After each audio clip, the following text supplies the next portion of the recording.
He forgot the child was in the car seat in the back of the automobile and went to work, left work sometime around 4:15, only to discover the child, or the infant, the 22-month-old, in the back seat. A father spends one more night in jail accused of murder in the death of his son that he says was an accident. His answers and his responses when it first happened weren't consistent. They didn't make sense. They didn't add up. So they think there's more to this.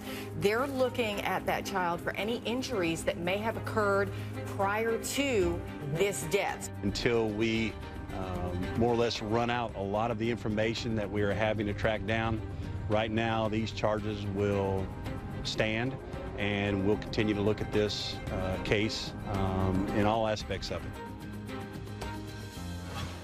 You are watching HLN Now, so glad you are. I'm Susan Hendricks in today for Mike Galanos, and we start with what you are talking about.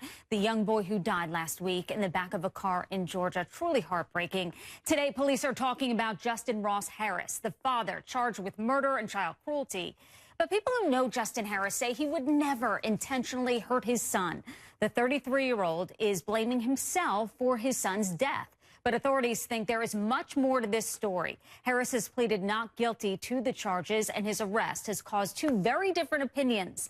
Many say Justin Harris made an honest, tragic mistake that day. Others agree with police that something more is going on. But people are supporting him financially, donating nearly $20,000 so far on a fundraising site.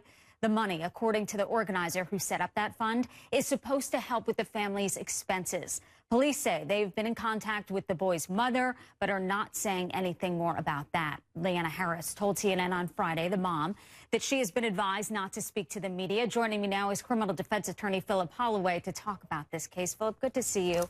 Let's go back to the charges. When you first hear about the severity of the charges, what does that tell you automatically? Because they announced the charges fairly quickly. They announced them immediately. He was arrested on the scene, and sometime several hours later, they secured an arrest warrant for felony murder. What's got the community, I think, so divided over this is the idea that you're going to make an arrest with such a serious charge and then investigate after. What we're hearing now, after the police have made some follow-up statements, is that they think this is a different scenario than what it appeared to be at first. And the investigation appears to be headed in a more serious way. And a former Georgia prosecutor says the felony murder charge is really automatic, whether it involves malice or not, kind of saying, okay, this is the reason for the charges so quickly. When the autopsy occurs, that's when we'll find out a lot more information. The autopsy is going to be critical because that's what's going to tell us the nature of the death, what caused the death, and whether or not the father told the truth about what happened at the time it happened. The autopsy has to be done scientifically, it has to be done objectively, and it has to be done properly so that we can really get to the truth of the matter. And I know people are judging. They say, okay, the little boy, there's a cute picture of him, 22 months old. Could this happen? Would he necessarily fall asleep, and could the father forget? We have seen this happen before.